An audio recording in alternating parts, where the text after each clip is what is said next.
നമ്മൾ റോമർക്ക് എഴുതിയ ലേഖനമാണ് പഠിച്ചുകൊണ്ടിരിക്കുന്നത്. 5-ാം അധ്യായം നമ്മൾ പഠിച്ച് ഏകദേശം കഴിഞ്ഞിരുന്നു. എന്നാൽ ഈ 5-ാം അധ്യായത്തിലെ ചില വാക്യങ്ങൾ കൂടി നമ്മുടെ ചിന്തയ്ക്ക് വിധേയപ്പെടണം എന്ന് ഞാൻ ചിന്തിക്കുകയാണ്. 5-ാം അധ്യായത്തിന്റെ 19-ാം വാക്യത്തിൽ ഏക മനുഷ്യന്റെ അനുസരണക്കേടിനാൽ അനേകർ പാപികളായി തീർന്നതുപോലെ ഏകന്റെ അനുസരണത്താൽ അനേകർ നീതിമാന്മാരായി തീരും.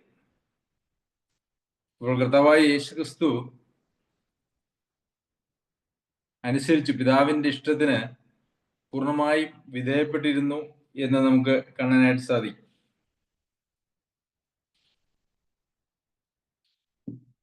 കർത്താവിന്റെ അനുസരണം അത് നമുക്ക് നീതീകരണത്തിന് കാരണമായി തീരുന്നു എന്നാണ് നമ്മളിവിടെ കാണുന്നത്. കർത്താവിന്റെ അനുസരണം നമുക്ക് എങ്ങനെയാണ് നമുക്ക് നീതിയായി കണക്കിടുന്നത് എന്നുള്ളത് നാം ചിന്തിച്ചാൽ,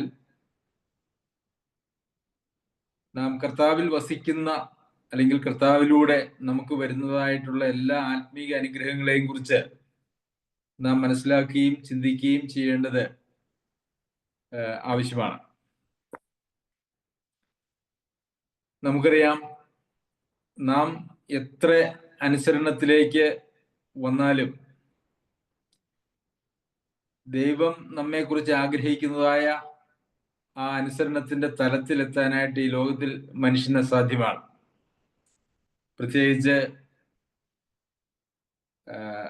സ്വർഗീയ പിതാവ് സൽഗുണപൂർണനായിരിക്കുന്നത് പോലെ നാമും ആകണം എന്ന് മത്തായി എഴുതിയ സുവിശേഷത്തിൽ നമ്മൾ വായിക്കുന്നു.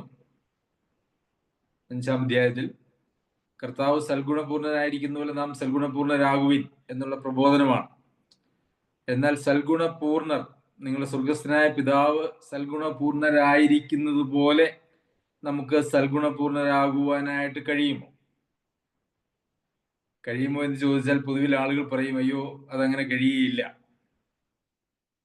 കാരണം നമ്മളുടെ പ്രവർത്തന തലങ്ങളിലേക്ക്, വിശ്വാസത്തിന്റെ തലങ്ങളിലേക്ക് നാം ചിന്തിക്കുമ്പോൾ അങ്ങനെ ഒരു സൽഗുണ പൂർത്തി വരിക എന്ന് പറയുന്നത്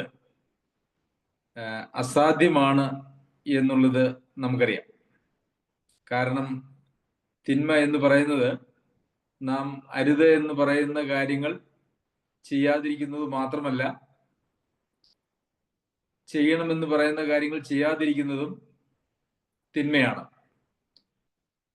കനിവില്ലായ്മ, കരുണയില്ലായ്മ, വാത്സല്യമില്ലായ്മ, ഇതൊക്കെ വളരെ ഗൗരവമായിട്ടുള്ള പാപത്തിന്റെ ലിസ്റ്റിൽപ്പെട്ടിരിക്കുന്ന കാര്യങ്ങളാണ്. എന്നു മാത്രവുമല്ല, വിശ്വാസത്തിൽ നിന്ന് ഉത്ഭവിക്കാത്തതെല്ലാം പാപമാകുന്നു എന്നും നമ്മൾ വായിക്കുന്നുണ്ട്. അപ്പോൾ സ്വർഗീയ പിതാവ് സൽഗുണപൂർണനായിരിക്കുന്നത് പോലെ നമുക്ക് പ്രായോഗിക ജീവിതത്തിൽ ആ സൽഗുണപൂർണത എന്ന് പറയുന്നത് സാധിക്കുന്ന ഒരു കാര്യമല്ല. എന്നാൽ നമ്മുടെ കർത്താവായ യേശുക്രിസ്തു അനുസരിച്ചു, എല്ലാ കാര്യങ്ങളും അനുസരിച്ചു. ഏക മനുഷ്യന്റെ അനുസരണക്കേടിനാൽ അനേകർ പാപികളായി തീർന്നതുപോലെ ഏകന്റെ അനുസരണത്താൽ അനേകർ നീതിമാന്മാരായി തീരും. അപ്പോൾ കർത്താവായ യേശുക്രിസ്തുവിന്റെ അനുസരണം നമ്മുടെ നീതീകരണത്തിന് ഒരു കാരണമാണ് എന്ന് നമുക്ക് കാണുവാനായിട്ട് സാധിക്കും. നമ്മളുടെ അനുസരണം നമ്മളുടെ നീതീകരണത്തിന് ഒരിക്കലും പര്യാപ്തമാകുവാനായിട്ട് കഴിയുകയില്ല. കാരണം നമ്മളുടെ അനുസരണം ഏത് തലം വരെ ഉയർന്നാലും ദൈവസന്നിധിയിൽ സ്വീകാര്യമായിരിക്കുന്ന, പ്രസാദകരമായിരിക്കുന്ന ഒരു തലത്തിലേക്ക് 100% എത്തുക എന്ന് പറയുന്നത് അസാധ്യമായിട്ടുള്ളൊരു കാര്യമാണ്. അപ്പോൾ പിന്നെ കർത്താവായ യേശുക്രിസ്തുവിന്റെ അനുസരണം ആണ് നമ്മളുടെ നീതീകരണത്തിന് അടിസ്ഥാനം എന്ന് നമുക്ക് മനസ്സിലാക്കുവാനായിട്ട് സാധിക്കും. കൊലോസ്യ ലേഖനം പഠിച്ചപ്പോൾ നാം അത് പഠിക്കുകയുണ്ടായി. അവനിൽ നിങ്ങൾ പരിപൂർണരായിരിക്കും. ദൈവത്തിന്റെ സർവസമ്പൂർണതയും അവനിൽ വസിക്കുന്നു. അവനിൽ വസിക്കുമ്പോൾ അവനിൽ നമ്മൾ സർവസമ്പൂർണരാണ് എന്ന് നമ്മൾ വായിക്കുന്നുണ്ട്. അപ്പോൾ കർത്താവായ യേശു ക്രിസ്തു ഈ ലോകത്തിൽ പിതാവിനോടുള്ള ബന്ധത്തിൽ ചെയ്തതായിട്ടുള്ള പൂർത്തീകരിച്ചതായിട്ടുള്ള അനുസരണം നമുക്ക് കണക്കിടുക എന്നുള്ളതാണ് നമ്മുടെ സൽഗുണപൂർണതയ്ക്കോ അല്ലെങ്കിൽ നമ്മുടെ സമ്പൂർണതയ്ക്കോ അതിന് അടിസ്ഥാനമായിരിക്കുന്ന ആധാരമായിരിക്കുന്ന കാര്യം എന്ന് പറയുന്നു. അപ്പോൾ അതുപോലെ തന്നെ കർത്താവിന്റെ പ്രത്യക്ഷതയെങ്കിൽ നമ്മളെ വിശുദ്ധരും നിഷ്കളങ്കരും കുറ്റമില്ലാത്തവരുമായി വെളിപ്പെടേണ്ടതിന് എന്ന് നമ്മൾ വായിക്കുന്നുണ്ട്. അപ്പോൾ കർത്താവ് പ്രത്യക്ഷപ്പെടുമ്പോൾ നമ്മൾ ആരും അശുദ്ധരായിട്ട് വെളിപ്പെടാൻ പാടില്ല, കുറ്റമുള്ളവരായിട്ട് വെളിപ്പെടുവാനായിട്ട് പാടില്ല, കളങ്കമുള്ളവരായിട്ടും വെളിപ്പെടുവാനായിട്ട് പാടില്ല. അപ്പോൾ ഇത് വലിയ ഒരു ദൈവശാസ്ത്രപരമായിട്ടുള്ള അവസ്ഥയിലേക്കാണ് നമ്മെ എത്തിക്കുന്നത് എന്ന് നമുക്ക് ശ്രദ്ധിച്ചാൽ മനസ്സിലാക്കുവാനായിട്ട് സാധിക്കും. അപ്പോൾ കർത്താവായ യേശുക്രിസ്തുവിലുള്ള വിശ്വാസത്താൽ കർത്താവ് അനുസരിച്ച് പൂർത്തിയാക്കിയ ന്യായപ്രമാണം നമ്മളിൽ ദൈവം നൽകുകയാണ് ചെയ്യുന്നത് എന്ന് നമുക്ക് ദൈവവചനത്തിലെ പ്രമാണങ്ങൾ വായിച്ച് മനസ്സിലാക്കുവാനായിട്ട് സാധിക്കും. നാം നേരത്തെ പല പ്രാവശ്യം ചിന്തിച്ചതായിട്ടുള്ളൊരു കാര്യമാണ്, ഒരുവൻ വീണ്ടും ജന്മം പ്രാപിക്കുമ്പോൾ കർത്താവായ യേശുക്രിസ്തുവിനോട് ചേരുകയും കർത്താവായ യേശുക്രിസ്തുവിനുള്ളതായിട്ടുള്ള നിത്യജീവന് നാം പങ്കാളികളായി തീരുകയുമാണ് ചെയ്യുന്നത്. അങ്ങനെ നമുക്ക് ലഭിക്കുന്നതായിട്ടുള്ള ആ പങ്കാളിത്തത്തോടു കൂടി നാം കർത്താവിൽ വസിക്കുന്നു. വിശ്വാസത്താൽ നാം കർത്താവിൽ വസിക്കുന്നു.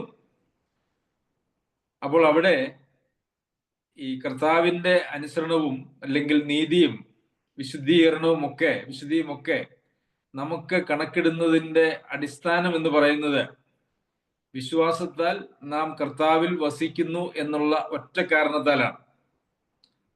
അപ്പോൾ നമ്മുടെ വിശ്വാസം എന്ന് പറയുന്നത് അല്ലെങ്കിൽ കർത്താവിൽ നാം വസിക്കുക എന്ന് പറയുന്നത് വളരെ സുപ്രധാനമായിട്ടുള്ള ഒരു കാര്യമാണ്.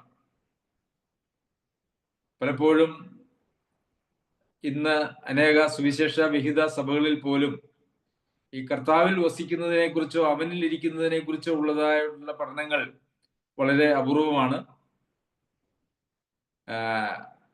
ഏറ്റുപറയുക, രക്ഷിക്കപ്പെടുക, പിന്നെ മിക്കവാറും സഭകളൊക്കെ സ്നാനപ്പെടുന്നതിനെ കുറിച്ചും പറയാറുണ്ട്, ഒരു കൽപ്പന എന്നതുപോലെ മാത്രം.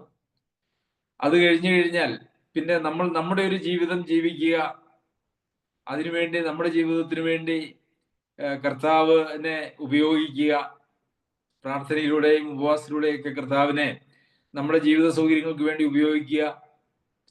പിന്നെ നിത്യത എന്ന് പറയുന്നത് ദൈവം ഗ്യാരണ്ടി ചെയ്തിരിക്കുന്ന ഒരു കാര്യമാണ്, അതിനകത്ത് യാതൊരു പ്രയാസവും പ്രശ്നവും ഇല്ല തുടങ്ങിയതായിട്ടുള്ള ഒരു ചിന്താഗതികളൊക്കെയാണ് യഥാർത്ഥത്തിൽ ഇന്ന് നമുക്ക് ക്രിസ്തീയ ലോകത്തെ കാണുവാനായിട്ട് കഴിയുന്നത്. യോഹന്നാൻ ലേഖനം എഴുതുമ്പോൾ അവിടെ നമ്മൾ വായിക്കുന്നതായിട്ടുള്ള കാര്യം, അവനിൽ വസിക്കുന്നു എന്ന് പറയുന്നവൻ അവൻ നടന്നതുപോലെ നടക്കേണ്ടതാകുന്നു. അപ്പോൾ അവിടെ അവനിൽ വസിക്കുക എന്ന് പറഞ്ഞാൽ അവൻ നടക്കുന്നത് പോലെ നടക്കുന്ന ഒരു ജീവിതമാണ് എന്ന് നമ്മൾ കാണുന്നു. അതുപോലെ തന്നെ യോഹന്നാൻ എഴുതിയ 1-ാം ലേഖനം അതിൻ്റെ 1-ാം അധ്യായത്തിൽ നമുക്ക് വായിക്കാൻ കഴിയുന്നതായിട്ടുള്ള കാര്യം, ഞങ്ങൾ കണ്ടും കേട്ടുമുള്ളത് നിങ്ങൾക്ക് ഞങ്ങളോട് കൂട്ടായ്മ ഉണ്ടാകേണ്ടതിന് നിങ്ങളോട് അറിയിക്കുന്നു. ഞങ്ങളുടെ കൂട്ടായ്മയോ പിതാവിനോടും അവന്റെ പുത്രനായ യേശു ക്രിസ്തുവിനോടുമാകുന്നു. അപ്പോൾ ഇവിടെ ഒരു കൂട്ടായ്മയെ കുറിച്ച് പറയുന്നുണ്ട്, നിങ്ങൾക്ക് ഞങ്ങളോടുള്ള കൂട്ടായ്മ. അപ്പോൾ ഞങ്ങളുടെ കൂട്ടായ്മ പിതാവിനോടും പുത്രനോടും, പരിശുദ്ധാത്മാവ് നമ്മിൽ വാസം ചെയ്യുന്നു.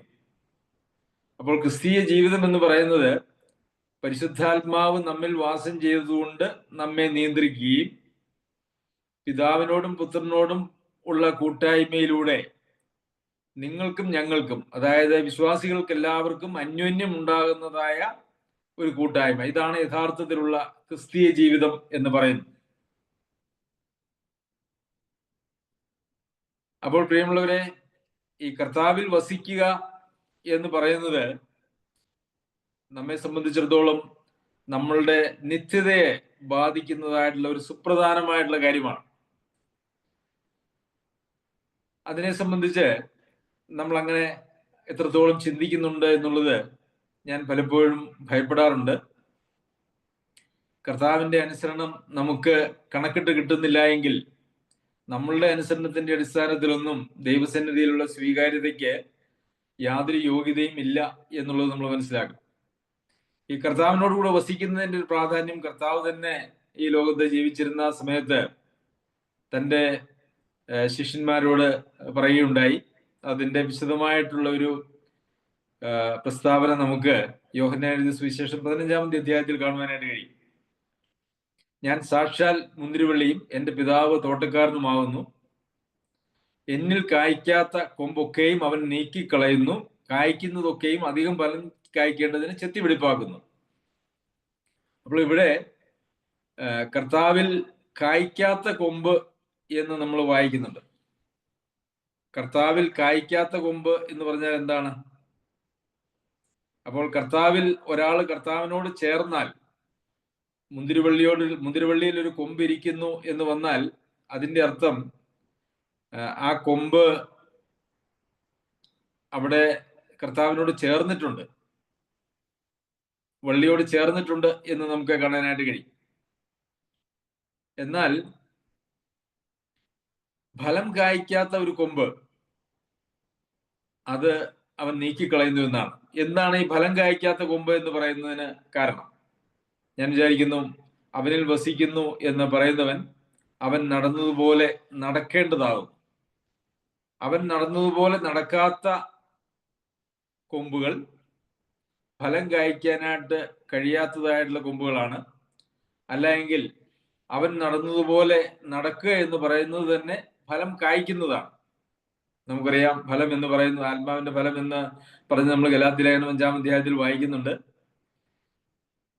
അങ്ങനെ ആ ഫലം ഒരുവനിൽ ഉണ്ടാകുന്നില്ല എങ്കിൽ വസിക്കുന്നു എന്ന് പറയുന്നത് കേവലം യാന്ത്രികമാണ്, അല്ലെങ്കിൽ താത്വികം മാത്രമാണ്. അതിന് പ്രായോഗികമായിട്ടുള്ള യാതൊരു മൂല്യങ്ങളും ഇല്ല എന്നാണ് നമുക്ക് കാണാനായിട്ട് കഴിയുന്നത്. അപ്പോൾ കായ്ക്കാത്ത കൊമ്പൊക്കെയും അവൻ നീക്കിക്കളയും. അപ്പോൾ അത് കൊമ്പാണ്, വള്ളിയോട് ചേർന്നിരിക്കുന്നത് തന്നെയാണ് എന്ന് അവിടെ നിന്ന് തന്നെ നമുക്ക് മനസ്സിലാക്കുവാനായിട്ട് കഴിയും. കായ്ക്കുന്നതൊക്കെയും അധികം ഫലം കായ്ക്കേണ്ടതിന് ചെത്തിപിടിപ്പാകുന്നു. യഥാർത്ഥത്തിൽ നമ്മുടെ കർത്താവിനോട് ചേർന്നുള്ള, കർത്താവിൽ വസിച്ചുകൊണ്ടുള്ള നമ്മുടെ ജീവിതം എന്ന് പറയുന്നത് അധികം ഫലം കായ്ക്കേണ്ടതിന് ചെത്തിവെടുപ്പാക്കുന്ന ഒരു പ്രക്രിയയാണ്. നമ്മുടെ എല്ലാവരുടെയും ജീവിതത്തിലേക്ക് നാം ഒന്ന് കണ്ണോടിച്ചാൽ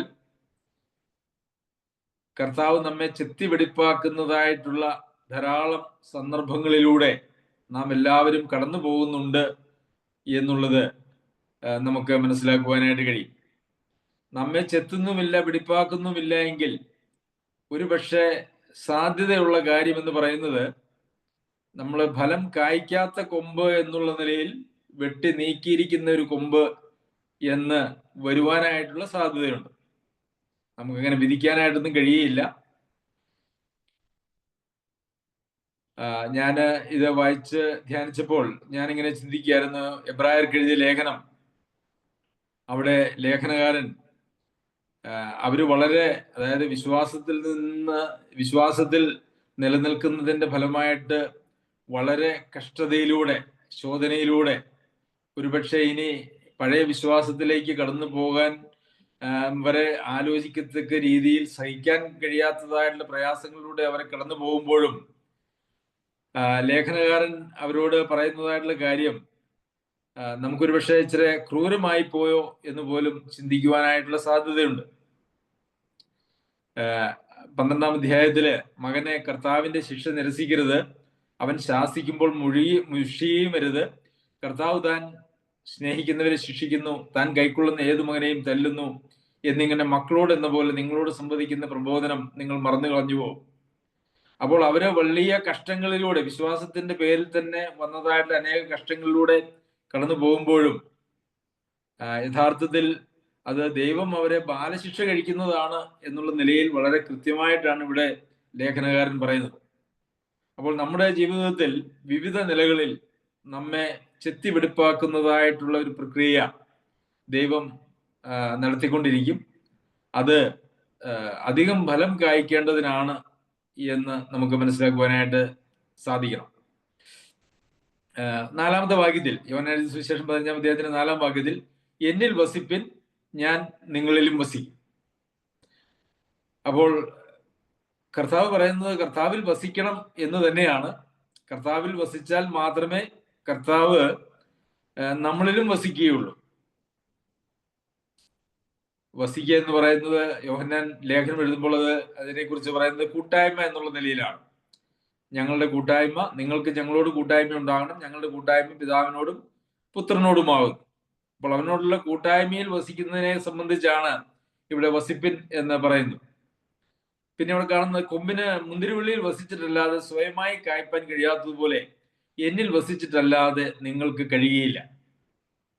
അപ്പോൾ കർത്താവിൽ വസിച്ചുകൊണ്ട് മാത്രമേ കർത്താവ് ആഗ്രഹിക്കുന്നതായിട്ടുള്ള ഫലം നമ്മളിൽ ഉണ്ടാകുവാനായിട്ട് കഴിയുകയുള്ളൂ. ഏതെങ്കിലും ഒരു മുന്തിരിവള്ളിയിൽ നിന്നൊരു കൊമ്പ് മുറിച്ച് മാറ്റിയിട്ടാൽ അതിൻ്റെ അന്ത്യം എന്ന് പറയുന്നത് അത് ഉണങ്ങിപ്പോവുകയോ ചീഞ്ഞു പോവുകയോ ചെയ്യും, കാലാവസ്ഥയ്ക്ക് അനുസരിച്ച് എന്ന് മാത്രമേ ഉള്ളൂ.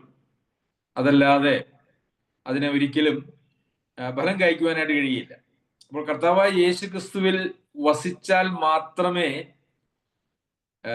ദൈവം നമ്മിൽ നിന്ന് ഉളവാകണമെന്ന് ആഗ്രഹിക്കുന്നതായിട്ടുള്ള ആത്മീയ ഫലം നമ്മളിൽ ഉളവാകുവാനായിട്ട് കഴിയുകയുള്ളൂ. അത് വളരെ പ്രധാനപ്പെട്ടതായിട്ടുള്ളൊരു കാര്യമാണ്. ഞാനിങ്ങനെ ചിന്തിക്കുകയായിരുന്നു, നമ്മളിൽ ആത്മാവിന്റെ ഫലം എന്ന് പറഞ്ഞുകൊണ്ട് ഗലാത്യ ലേഖനത്തിൽ നാം വായിക്കുന്നതായിട്ടുള്ള കാര്യങ്ങൾ നമ്മളിൽ ഈ കാലങ്ങളിൽ ഒന്നും ഉണ്ടായി വരികയോ വളർന്നു വരികയോ ചെയ്തിട്ടില്ല എങ്കിൽ ഒരുപക്ഷെ നാം കർത്താവിൽ വസിച്ചുകൊണ്ട് ഫലം കായ്ക്കുവാനായിട്ട് ശ്രദ്ധിച്ചിട്ടില്ല, അല്ലെങ്കിൽ കർത്താവിൽ നാം വസിക്കുന്നില്ല. നമ്മളുടെ വിശ്വാസ ജീവിതം എന്ന് പറയുന്നത് കേവലം ചില ആചാരാനുഷ്ഠാനങ്ങളിൽ മാത്രം അടിസ്ഥാനപ്പെട്ടതാണ്. അതല്ലാതെ കർത്താവിൽ വസിക്കുന്നതുമായി യാതൊരു ബന്ധവുമില്ല എന്നുള്ളതാണ്. പ്രത്യേകിച്ച് കർത്താവിൽ വസിക്കുന്നതിനെ കുറിച്ചോ കർത്താവിനോട് ചേരുന്നതിനെ കുറിച്ചോ ഒന്നും ഗൗരവമായി പഠിപ്പിക്കാത്തതായിട്ടുള്ള ഈ ക്രിസ്തീയ ലോകത്ത് അത് സംബന്ധിക്കുന്നതായിട്ടുള്ള ധാരണകൾ വിശ്വാസികൾ ഉണ്ടാകുക എന്ന് പറയുന്നത് വളരെ പ്രയാസമാണ്. അങ്ങനെ ഉണ്ടാകുക ഒരു വിധത്തിൽ പറഞ്ഞു കഴിഞ്ഞാൽ അസാധ്യവുമാണ്. കർത്താവിനോട് ചേരുവാൻ സ്നാനമേറ്റിരിക്കുന്നവരായ നിങ്ങൾ എന്ന് നമ്മൾ വായിക്കുന്നു. എന്നാൽ സ്നാനത്തെക്കുറിച്ച് പോലും പഠിപ്പിക്കുന്നത് കർത്താവിനോട് ചേർന്നതിന് ശേഷം കർത്താവിനോട് ചേർന്നതിന്റെ ഒരു പരസ്യ പ്രസ്താവന അല്ലെങ്കിൽ പ്രഖ്യാപനം എന്നുള്ള നിലയിലാണ്. അപ്പോൾ ദൈവവചനത്തിൽ പറഞ്ഞിരിക്കുന്നതായിട്ടുള്ള കാര്യങ്ങളൊന്നും അതുപോലെ പഠിപ്പിക്കാതെ പിശാച് അതിനെയൊക്കെ വളരെ വിദഗ്ധമായി കോട്ടി ഒരുപക്ഷെ ദൈവസന്നിധിയിലേക്ക് ആളുകൾ ചെന്നു ചേരുവാനോ കർത്താവുമായിട്ടുള്ള കൂട്ടായ്മയിൽ നിലനിൽക്കുവാനോ ഉള്ള ആവശ്യബോധം പോലും വിശ്വാസികൾ നൽകുന്നില്ല എന്നുള്ളതാണ്. നാം ക്രിസ്തുവിൽ വിശ്വസിക്കുമ്പോൾ, വീണ്ടും ജന്മം പ്രാപിക്കുമ്പോൾ നമുക്ക് എല്ലാവർക്കും ഇൻഡിവിജ്വലായിട്ട് ദൈവം നിത്യജീവനെ നൽകുകയാണ് എന്നുള്ള ബൈബിൾ വിരുദ്ധമായിട്ടുള്ള പഠിപ്പീര് പോലും മനുഷ്യന്റെ നിത്യമായിട്ടുള്ള രക്ഷയെയും കർത്താവിൽ വസിക്കുന്നതിനെയും അർത്ഥശൂന്യമാക്കുന്നതായിട്ടുള്ള പ്രസ്താവനകളാണ്. വഴിയും സത്യവും ജീവനും ഞാനാകുന്നു, അവനിൽ ജീവൻ ഉണ്ടായിരുന്നു, അവൻ തന്നെ സത്യദൈവവും നിത്യജീവനും. അപ്പോൾ കർത്താവിനോട് ചേരുമ്പോൾ, കർത്താവിൽ വസിക്കുമ്പോൾ കർത്താവിലുള്ള ആ നിത്യജീവന്റെ പങ്കാളിത്തമാണ് നമുക്ക് ലഭിക്കുന്നത് എന്നുള്ള വിശ്വാസ ജീവിതത്തിന്റെ അടിസ്ഥാന കാര്യങ്ങൾ പോലും ഇന്ന് അനേകർക്ക് അറിയില്ല എന്നുള്ളതാണ് യാഥാർത്ഥ്യം. എന്നിൽ വസിച്ചിട്ടല്ലാതെ നിങ്ങൾക്ക് കഴിയുകയില്ല, സ്വന്തമായി കായ്പാൻ ആർക്കും കഴിയുകയില്ല. ഇനി സ്വന്തമായിട്ട് കായ്ക്കാനായിട്ട് നമുക്ക് ശ്രമിക്കാനായിട്ട് കഴിയും. നമുക്കറിയാം, നമുക്ക് പലതിനെയും നമുക്ക് അനുകരിക്കുവാനായിട്ട് കഴിയും. നമുക്ക് സ്നേഹമില്ലെങ്കിൽ സ്നേഹം നടിക്കുവാനായിട്ട് കഴിയും. സമാധാനമില്ലാത്ത ജീവിതമാണെങ്കിൽ സമാധാനത്തോടു കൂടിയാണ് ജീവിക്കുന്നത് നമുക്ക് നടിക്കുവാനായിട്ട് കഴിയും. നമുക്ക് സൗമ്യതയില്ലെങ്കിലും നമ്മുടെ സംസാരത്തിന്റെ ശൈലി കൊണ്ടോ ഒക്കെ നമുക്ക് സൗമ്യത നടിക്കുവാനായിട്ട് കഴിയും. നമുക്ക് ഇന്ദ്രിയജയം ഇല്ലെങ്കിലും അത് മറ്റുള്ളവരുടെ മുമ്പാകെ അത് കാണിക്കാതെ ഇന്ദ്രിയജയം ഉണ്ട് എന്നുള്ള ഒരു പുറംമൂടി നമുക്ക് കാണിക്കുവാനായിട്ട് കഴിയും.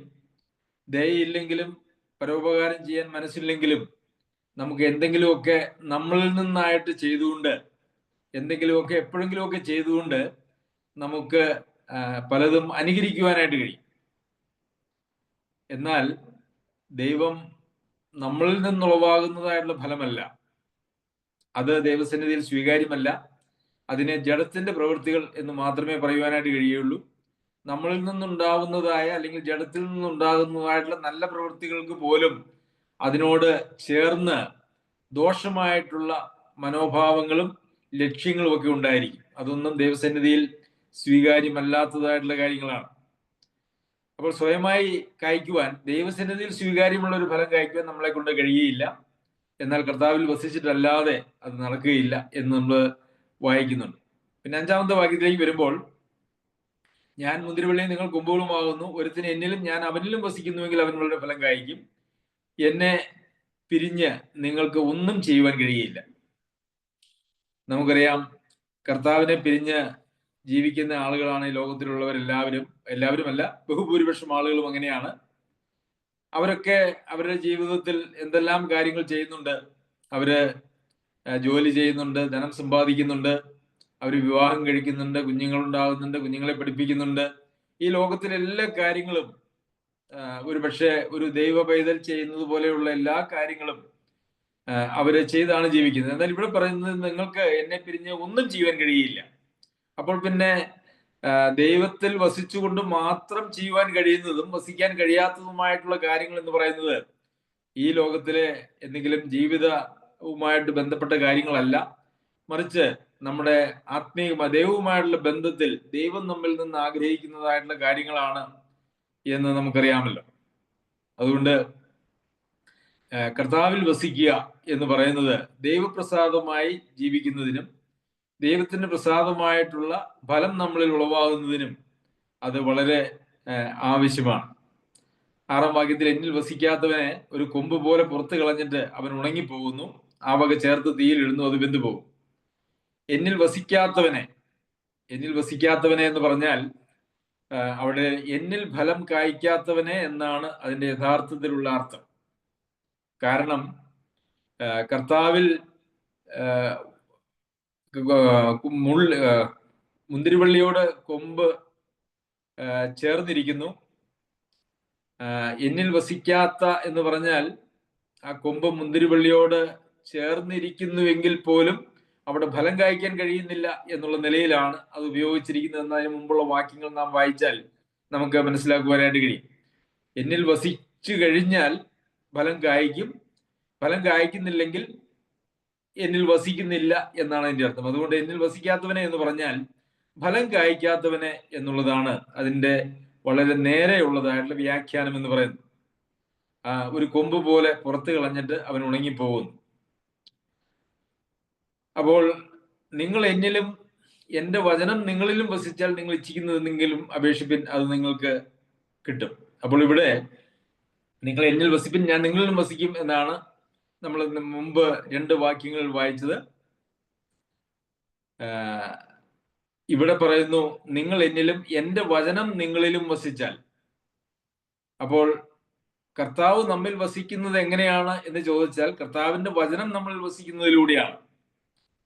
നാം കർത്താവിൽ വസിക്കുന്നു, കർത്താവ് നമ്മിൽ വസിക്കുന്നു എന്ന് പറഞ്ഞാൽ കർത്താവ് തന്റെ വചനം നമ്മിൽ വസിക്കുന്നതിലൂടെയാണ് നമ്മെ നിയന്ത്രിക്കുകയും നമുക്ക് ഫലം കായ്ക്കുവാനായിട്ടുള്ള വഴി അവസരം ഒരുക്കുകയും ചെയ്യുന്നത് എന്ന് നമുക്ക് അവിടെ നിന്ന് മനസ്സിലാക്കുവാനായിട്ട് സാധിക്കും.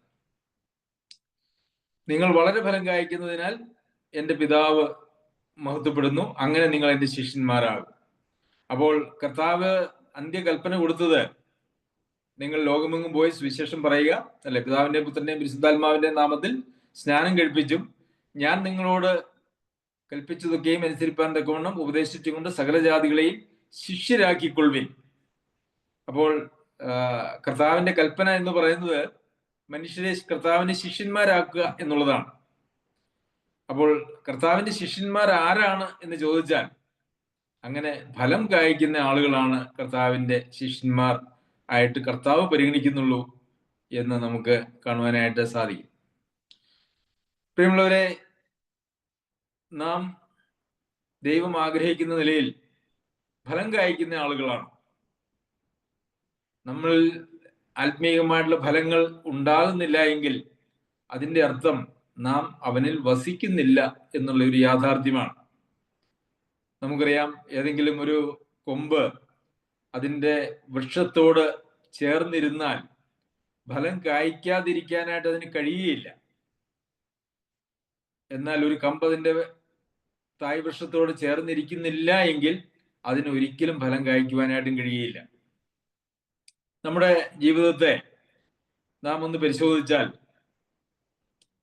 നമ്മളിൽ ഈ കഴിഞ്ഞ കാലങ്ങളിൽ എത്രമാത്രം ഫലം അല്ലെങ്കിൽ ഫലങ്ങൾ നമ്മളിൽ ഉളവായിട്ടുണ്ട് എന്നുള്ളത് കർത്താവിനോട് ചേർന്ന് നാം വസിക്കുന്നവരാണോ എന്നുള്ളത് മനസ്സിലാക്കുന്നതിന് ഒരു അളവുകോലാണെന്ന് ഞാൻ വിചാരിക്കുന്നു, ഒരു സ്കെയിലാണ്.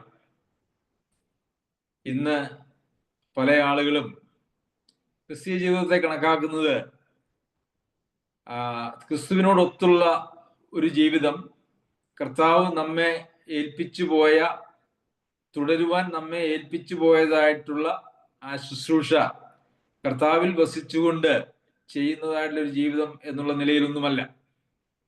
പിശാച് യഥാർത്ഥത്തിൽ വഞ്ചിച്ച് ബഹുഭൂരിപക്ഷം ആളുകളെയും യഥാർത്ഥ ക്രിസ്തീയ ജീവിത മാർഗത്തിൽ നിന്നും മാറ്റിക്കളഞ്ഞിരിക്കുന്നു എന്ന് നമുക്ക് കാണുവാനായിട്ട് സാധിക്കും.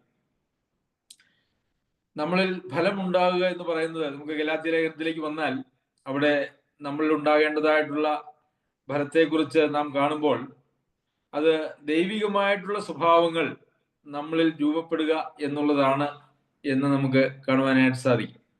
എന്താണ് ദൈവികമായിട്ടുള്ള സ്വഭാവങ്ങൾ? സ്നേഹം, ദൈവം സ്നേഹമാകുന്നു നമ്മൾ വായിക്കുന്നു. അതുപോലെ തന്നെ സ്നേഹം, സന്തോഷം, സമാധാനം, ദീർഘക്ഷമ, ദയ, പരോപകാരം, വിശ്വസ്തത, സൗമ്യത, ഇന്ദ്രിയജയം, ഇതൊക്കെയാണ് ഈ വകയ്ക്ക് എന്ന് വെച്ചാൽ ആ ഒരു ലിസ്റ്റ് പൂർണ്ണമാണ് എന്നതിന് അർത്ഥമില്ല, അത്രയേ ഉള്ളൂ എന്നുമില്ല. ഇതൊക്കെയും യഥാർത്ഥത്തിൽ ഈ വക എന്ന് പറയുന്നത് കൊണ്ട് തന്നെ അതിൽ കൂടുതലും ഉണ്ട് എന്നുള്ളത് നമുക്ക് കാണുവാനായിട്ട് കഴിയും. അപ്പോൾ ദൈവികമായിട്ടുള്ള സ്വഭാവം, മനുഷ്യനെ ദൈവം സൃഷ്ടിച്ചത് തന്റെ തേജസ് ഉള്ളവനായിട്ടാണ്. പാപത്താൽ തേജസ് നഷ്ടപ്പെട്ടപ്പോൾ ഈ വക കാര്യങ്ങളൊക്കെയാണ് മനുഷ്യന് നഷ്ടപ്പെട്ടത്. എന്നാൽ കർത്താവായ യേശു ക്രിസ്തു മുഖാന്തരം പിതാവിനോട് നിരപ്പ് പ്രാപിച്ച് കർത്താവിൽ നാം വസിക്കുമ്പോൾ ഈ വക സ്വഭാവങ്ങളൊക്കെ നമ്മളിൽ ഉരുവാകുകയും വളരുകയും ചെയ്യുക എന്നുള്ളതാണ് നമ്മളെ സംബന്ധിക്കുന്നതായിട്ടുള്ള ദൈവിക പരിപാടി. ഈ എല്ലാ ആത്മാവിന്റെ ഫലം എന്നിവിടെ പറഞ്ഞിരിക്കുന്നതായിട്ടുള്ള ഈ 9 കാര്യങ്ങളും നമ്മളതിനെ പരിശോധിച്ചാൽ അത് അന്യോന്യ ബന്ധത്തിൽ അധിഷ്ഠിതമായിട്ടുള്ള കാര്യങ്ങളാണ് എന്ന് നമുക്ക് കാണുവാനായിട്ട് സാധിക്കും. സ്നേഹം എന്ന് പറയുന്നത് നമുക്ക് മറ്റ് മനുഷ്യരോടുള്ള ബന്ധത്തിലാണ് സ്നേഹത്തിന് പ്രസക്തിയുള്ളൂ. അതുപോലെ തന്നെ സന്തോഷം, നമുക്ക് ഒറ്റയ്ക്കിരുന്ന് സന്തോഷിക്കുവാൻ അല്ലല്ലോ, അത് കർത്താവിലുള്ള ഒരു സന്തോഷം, നമ്മുടെ രക്ഷയോർത്തുള്ള സന്തോഷമുണ്ട്. എന്നാൽ സന്തോഷം എന്ന് പറയുന്നത് അത് പങ്കിടുമ്പോൾ വർദ്ധിക്കുന്നതായിട്ടൊരു കാര്യമാണ്. ദീർഘക്ഷമ, ദയ, പരോപകാരം, വിശ്വസ്തത, സൗമ്യത, ഇന്ദ്രിയജയം, ഇതെല്ലാം വ്യക്തിബന്ധങ്ങളിൽ വലിയ വ്യത്യാസങ്ങൾ വരുത്തുന്നതായിട്ടുള്ള സ്വഭാവ ഗുണങ്ങളാണ്, ആത്മീയ ഗുണങ്ങളാണ്, അല്ലെങ്കിൽ ദൈവിക ഗുണങ്ങളാണ് എന്ന് നമുക്ക് കാണുവാനായിട്ട് സാധിക്കും.